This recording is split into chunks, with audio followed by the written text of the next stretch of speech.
Have you ever felt like everything in your life is heavy at the same time? Your mind, your body, your future. As if you're standing still while the world moves forward without you. Not broken. Not defeated. Just, stuck. Stuck at a point where effort seems invisible. Where patience feels punished. Where silence answers your prayers. Most people call this failure. Others call it bad luck. Motivational gurus will tell you to stay positive, to manifest harder, to believe more. Stoicism says something very different. It says this moment, this exact pressure, often appears right before a breakthrough. When nothing excites you anymore. When distractions lose their power. When people disappear. When progress feels slower than ever. That's not life pushing you away. That's life condensing you. The Stoics believe that transformation never announces itself with comfort. It arrives quietly. Through resistance. Through isolation. Through inner tension that forces you to confront who you truly are. You are not being delayed. You are being prepared. And the closer you are to a meaningful breakthrough, the more life removes what no longer belongs on the next level. This video is not here to motivate you. It is here to tell you the truth, calmly, brutally, clearly. Because if you recognize these signs, if you are living them right now, then you are not falling behind. You are closer than you think. Stay focused. Stay disciplined. And listen carefully. Because what you're experiencing may be the final stage before everything changes. Sign number 1, everything feels heavier than before. There is a specific kind of exhaustion that appears before a breakthrough. Not the tiredness that comes from laziness, but the weight that comes from effort that seems endless. You wake up already carrying something invisible. Your thoughts feel slower. Your motivation feels muted. Even simple actions demand more energy than they used to. And the most confusing part is this. You are doing more than before, yet it feels like you're moving less. From a Stoic perspective, this is not random. Marcus Aurelius wrote that the obstacle is the way. What stands in the path becomes the path. When life increases the weight, it is not trying to crush you. It is training your strength without asking for your permission. Think of iron placed into fire. The heat is not there to destroy it, but to make it harder, more resilient, more useful. Without pressure, nothing solid is formed. This heaviness often appears when your capacity has already grown, but your identity hasn't caught up yet. You are stronger than you were, but you are still operating with old expectations, old patience, old limits. So everything feels heavier. The Stoics understood this stage well. They believe that nature only tests what it intends to use. If your mind feels under pressure, if your discipline is being challenged, if your endurance is being questioned daily, it is because life is expanding your internal structure. Most people misinterpret this sign. They slow down. They complain. They assume something is wrong with them. The Stoic does the opposite. He remains steady. He simplifies. He removes emotion from the weight and treats it as training. Because the load increases right before the role changes. If everything feels heavier right now, it may be because you are being prepared to carry more responsibility, more clarity, more power. The question is not why it's heavy. The question is whether you will endure long enough to become the person who can carry it effortlessly. And this brings us to the second sign. One that most people fear, but the Stoics welcomed. Solitude. Sign number 2, people start distancing or disappearing. There is a quiet moment in life when the noise fades. Messages slow down. Invitations stop coming. Familiar faces become distant, not through conflict, but through silence. At first, it feels personal. You replay conversations. You wonder what you did wrong. You question your value. But Stoicism offers a colder, clearer explanation. Not everyone is meant to walk with you through every stage of your life. Some people are aligned with who you were, not who you are becoming. As you change internally, your environment must adjust. And when it can't, separation occurs. The Stoics believed in emotional discipline, not emotional dependence. They warned against attaching your sense of stability to external things, including people. Because when your foundation depends on others, their absence becomes your collapse. Solitude, in Stoic philosophy, is not abandonment. It is refinement. When distractions leave, clarity enters. When noise disappears, truth becomes audible. This stage feels uncomfortable because it removes mirrors that once reflected an old version of you. Without them, you are forced to see yourself directly, without approval, without validation. And this is where most people panic. They chase connection. They lower standards. They return to familiar patterns just to avoid being alone. The Stoic resists that impulse. He understands that distance is often a signal, not a punishment. A signal that the next phase requires focus, not familiarity. Marcus Aurelius spent much of his life surrounded by power, yet internally alone. Not because he was rejected, but because leadership demands inner separation. If people are disappearing from your life right now, if you feel isolated even when you're not physically alone, it may be because life is clearing space. Space for discipline. Space for self-mastery. Space for a stronger identity. Everyone cannot come with you. And that is not cruelty. It is necessity.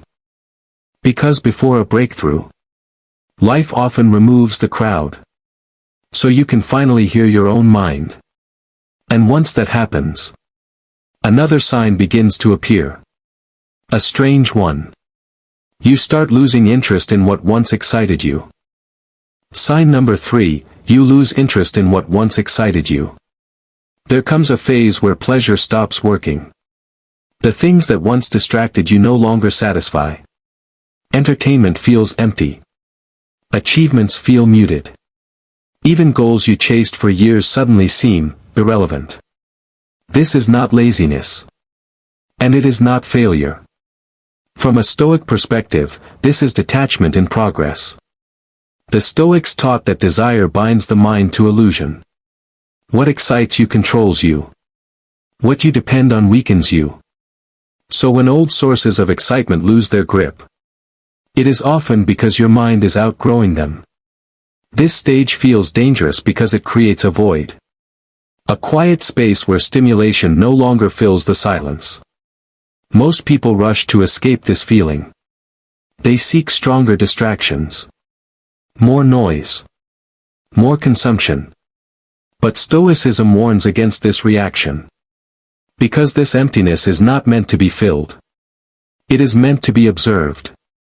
It is the space where identity shifts. You are not losing joy. You are shedding shallow pleasure. What once thrilled you was aligned with who you were. Not who you are becoming. Seneca wrote that a wise person is content with little. Not because life offers less, but because he needs less. When desire fades, clarity rises. This is the moment where many confuse evolution with depression. But the difference is subtle. Depression drains energy. Detachment sharpens awareness. If you still function, still think clearly, still feel a quiet discipline growing.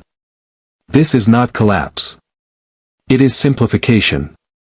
Life is removing excess weight from your inner world. Not to make you empty, but to make you precise.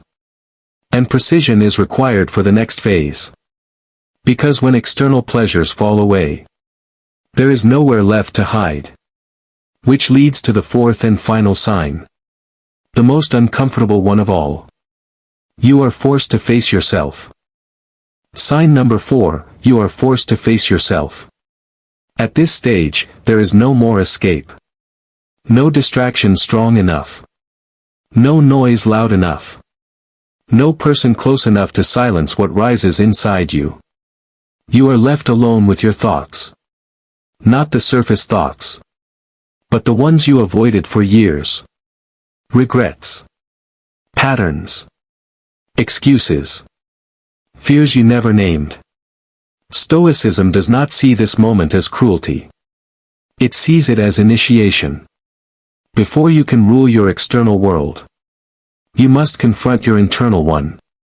The Stoics believe that most suffering comes not from events, but from our refusal to look at ourselves honestly. So life removes the filters. You begin to notice your weaknesses clearly. Your lack of discipline. Your emotional reactions. The ways you betray your own values in small moments. And this awareness hurts. Because self-knowledge is sharp. It cuts through illusion. It strips away the comforting lies you told yourself to survive. But here is the truth most people never reach. This pain is not meant to destroy you. It is meant to mature you. When you face yourself without running, you reclaim authority over your life. Epictetus taught that freedom begins the moment you stop blaming external things. This stage forces that lesson upon you. You realize that no one is coming to save you. No moment will magically fix you. No breakthrough happens without responsibility. And instead of panicking, the Stoic becomes calm. Because clarity replaces confusion. Discipline replaces chaos. Choice replaces impulse. This is where the real transformation occurs, silently. Not in achievement. Not in recognition. But in self-command. If you are being forced to face yourself right now, if you feel exposed to your own truth, then understand this. Life does not demand this level of honesty from everyone. Only from those being prepared for something greater. And now, there is only one danger left. One mistake that can destroy everything you have endured. This is the final Stoic warning. Stoic warning, don't ruin the breakthrough. Right before a breakthrough, most people fail. Not because they are weak, but because they misunderstand the silence. When progress slows. When results are invisible. When effort feels unrewarded. The mind looks for relief. This is where the danger appears. The Stoics warn that impatience destroys more progress than failure ever could. At this stage, life is no longer testing your strength. It is testing your restraint. Many people make the same mistakes here. They abandon discipline because they feel burned out. They return to old habits for comfort. They seek distraction instead of endurance. They confuse relief with healing. But Stoicism is not about feeling good. It is about becoming solid. This is the phase where quitting feels logical. Where comfort feels deserved. Where compromise feels harmless. And that is why it works. The breakthrough does not arrive with noise. It arrives when your character stabilizes. If you rush now. If you escape now. If you numb yourself now. You undo the preparation. Marcus Aurelius wrote that what is meant for you will not pass you. But only if you remain aligned with reason. This stage demands stillness. Consistency. Silence. No dramatic moves. No emotional decisions. No public declarations. Just quiet discipline. Because the final test before transformation is not action. It is patience. And if you pass this test, there is one final message the Stoics would leave you with. A message about power, silence, and what comes next. Final Stoic message, silent power and closing. If you recognize yourself in these signs, understand this quietly. You are not lost. You are not delayed. You are not failing. You are being shaped. The Stoics never measured progress by applause or visibility. They measured it by self-command. When everything became heavy, you endured. When people disappeared, you remained steady. When pleasure faded, you did not chase illusion. When forced to face yourself, you did not run. This is rare. Most people collapse long before this stage. They escape. They distract themselves. They return to what is familiar. But you stayed. And that is why this moment matters. True power does not announce itself. It moves silently. It stabilizes before it expands. What comes next will not look dramatic. There will be no sudden validation. No external confirmation. Only a subtle shift. In how you think. How you respond. How you carry yourself. And others will feel it. Before they understand it. So do not rush. Do not explain. Do not seek permission. Remain disciplined. Remain observant. Remain silent. Because the breakthrough you are approaching is not meant to impress the world. It is meant to change you. And when that happens, everything else will follow, naturally, inevitably, in its own time. Stay steady.